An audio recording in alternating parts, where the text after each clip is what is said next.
Cerebral palsy क्या है? Cerebral palsy एक न्यूरोलॉजिकल डिसऑर्डर है जो ब्रेन के डेवलपमेंट में प्रॉब्लम होने के कारण होता है, खासकर वो एरियाज जो मूवमेंट और मसल कोऑर्डिनेशन को कंट्रोल करते हैं। ये डैमेज अक्सर बर्थ के पहले या डिलीवरी के वक्त होता है, लेकिन कुछ केसेस में बर्थ के बाद भी इंजरी या इन्फेक्शन से हो सकता है।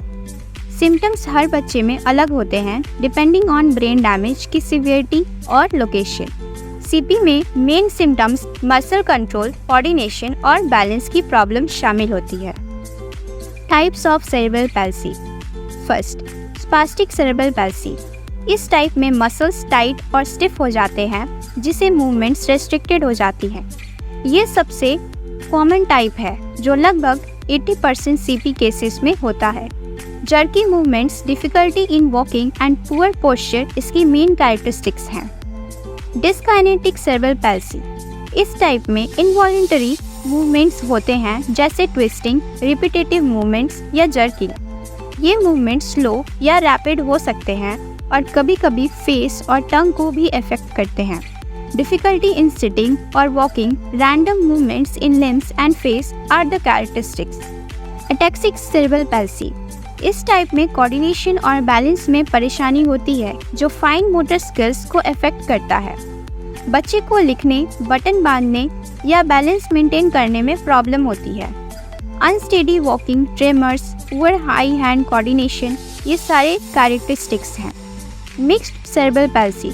जब एक से ज़्यादा टाइप के सिम्टम्स एक ही बच्चे में देखे जाते हैं तो उसे मिक्स्ड सीपी कहते हैं। मोस्टली स्पास्टिक और डिस्काइनेटिक सीपी का कॉम्बिनेशन होता है। अब शुरू करते हैं frequently asked questions by parents for their childrens on cerebral palsy. पहला सवाल, क्या एक्सरसाइज या थेरेपी से नेक कंट्रोल बेटर हो सकता है? यस। बच्चे को 3 से 4 महीने तक अपना गर्दन कंट्रोल करना शुरू कर देना चाहिए। अगर सीपी के वजह से नेक कंट्रोल डिलेड है तो प्रोग्रेस स्लो होती है। Therapies and exercise. Prone on extension. बच्चा अपने पेट के बल लेटेगा, हाथ दोनों तरफ फैले होंगे। बच्चा अपने हाथों को आगे रख के अपने चेस्ट और सर को उठाए, यानी एल्बो स्ट्रेट होंगे। इस पोजीशन को जितनी देर हो सके होल्ड करना चाहिए। पहले कुछ सेकंड्स स्टार्ट करें, फिर धीरे धीरे टाइम बढ़ाते जाए। दूसरा सवाल, मेरा बच्चा कब तक बिना सपोर्ट के बैठ पाएगा? बच्चे को लगभग 6 से 8 महीने की उम्र में बिना सपोर्ट के बैठना आना चाहिए। सीपी के बच्चों को ये माइलस्टोन अचीव करने में ज़्यादा टाइम लग सकता है। Therapies and exercises. Sitting balance exercises. बच्चे को फिजियोथेरेपी या ऑक्यूपेशनल थेरेपी में कंट्रोल और बैक मसल को स्ट्रेंथन करने के लिए सपोर्ट के साथ और बिना सपोर्ट के बैठने की प्रैक्टिस कराते हैं। Supported sitting. बच्चों को फ्लोर पे पिलोस का सपोर्ट देकर बैठने का ट्रेनिंग दिया जाता है। Core strengthening activities. Trunk control के लिए एक्टिविटीज जैसे बैठते वक्त टॉयज को पकड़ने या साइड पे टिल्ट करने वाली एक्सरसाइजेज यूजफुल होती हैं। ब्रिजिंग। बच्चे को पीछे लिटाकर सुपाइन पोजीशन में उसके हाथ साइड में रखे होने चाहिए और पैरों को थोड़ा सा फोल्ड करना होगा ताकि उसके पैर ज़मीन पर फ्लैट रहें। धीरे से उनकी हिप को ऊपर उठाएं ताकि उसका शरीर एक ब्रिज जैसा दिखे। सिर्फ उसके शोल्डर्स और पैर ज़मीन को टच करेंगे। इस पोजीशन को 5 से 10 सेकेंड तक होल्ड करें, फिर धीरे धीरे हिप्स को नीचे ले आए। तीसरा सवाल, क्या सेरिब्रल पैल्सी वाले बच्चों के लिए नॉर्मल सिटिंग पोस्चर अचीव करना पॉसिबल है? बिना सपोर्ट के बैठना और करेक्ट पोस्चर मेंटेन करना 9 से 12 महीने तक एक्सपेक्ट किया जाता है। सीपी के केसेस में अगर मसल टोन या स्पास्टिसिटी हाई है तो पोस्चर अचीव करने में प्रॉब्लम आ सकती है। Therapies and exercises. Postural training. बच्चे को करेक्ट पोस्चर में बिठाने की आदत डालने के लिए स्पेशल सिटिंग चेयर्स और डिवाइसेस जैसे पोजीशनिंग चेयर्स का यूज़ होता है। Stretching and strengthening. मसल्स को रिलैक्स करने के लिए स्ट्रेचेस और ट्रंक स्ट्रेंथ इंप्रूव करने के लिए कोर एक्सरसाइजेस इंपॉर्टेंट होती हैं।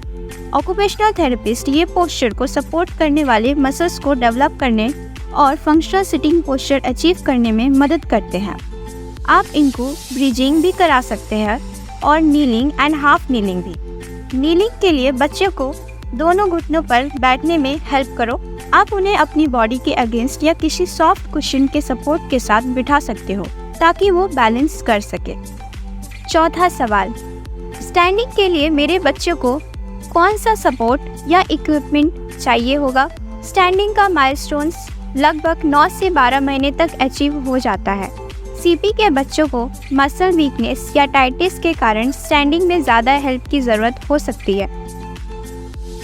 Therapies and exercises, standing frames, ये स्पेशल डिवाइसेस हैं जो बच्चों को खड़े होने में सपोर्ट करते हैं और वेट बेयरिंग प्रैक्टिस कराते हैं। वेट बेयरिंग एक्टिविटीज़, थेरेपी में स्टैंडिंग प्रैक्टिस करने के लिए वेट बेयरिंग एक्सरसाइजेस कराई जाती है जिसमें बच्चा सपोर्टेड स्टैंडिंग फ्रेम्स का यूज़ करता है। लेग स्ट्रेंथनिंग एक्सरसाइजेस, बच्चे के पैर और हिप को स्ट्रांग बनाने के लिए स्क्वाट या असिस्टेड स्टैंडिंग एक्सरसाइजेस होती हैं। फिफ्थ क्वेश्चन, मेरा बच्चा कब तक खड़ा होना या चलना सीख पाएगा? नॉर्मल डेवलपमेंट में बच्चा 12 से 18 महीने के बीच चलना सीखता है। सीपी के बच्चों को चलने में ज़्यादा टाइम लग सकता है डिपेंडिंग ऑन मसल टोन और coordination. Therapies and exercises, gait training, बच्चों को चलने की ट्रेनिंग कराई जाती है जिसमें थेरेपिस्ट उनकी वॉकिंग पैटर्न पे काम करते हैं, जैसे कि साइड वाइज वॉकिंग। बच्चे को सीधे खड़ा करो, उसका फेस सामने की तरफ हो। आप उन्हें दोनों हाथों से सपोर्ट दे सकते हो या एक हाथ पकड़कर चलने में मदद कर सकते हो। Starting to walk side wise, उन्हें बताएं कि अब हम साइड में चलेंगे। पहले एक पैर को साइड में ले जाने दो, फिर दूसरे पैर को उसके साथ मैच करने को। सपोर्ट एंड एनकरेजमेंट, आप उनका हाथ पकड़ के उनके साथ साइड वाइज चल सकते हो ताकि उन्हें बैलेंस मेंटेन करना आसान लगे। धीरे धीरे आप उनका सपोर्ट कम कर सकते हो जब उनका कॉन्फिडेंस बढ़े। वॉकिंग एड्स, बच्चे को चलने के दौरान वॉकर्स या ब्रेसेस का सपोर्ट भी दिया जाता है। सिक्स्थ क्वेश्चन, बैलेंस इंप्रूव करने के लिए कौन से एक्सरसाइजेस बेस्ट हैं? बैलेंस कंट्रोल यूजुअली 1 से 2 साल तक डेवलप हो जाता है। सीपी में बैलेंस की डिफ़िकल्टीज को ओवरकम करने में ज़्यादा टाइम लगता है। Therapies and exercises, single limb stance with mirror, आप एक मिरर बच्चे के सामने रख दीजिए ताकि वो अपने आप को देख सके। बच्चे को सीधा खड़ा रखिए, दोनों पैर ज़मीन पर हो और उसकी बॉडी स्ट्रेट होनी चाहिए। स्टार्ट द एक्सरसाइज, बच्चे को बताएं कि एक पैर को ऊपर उठाना है और दूसरे पैर पर खड़े रहना है। आप कह सकते हो, चलो एक पैर उठाओ और बैलेंस बनाओ। उन्हें एनकरेज करो कि वो अपने पैर को थोड़ा ऊपर ले जाए ताकि बैलेंस कर सके।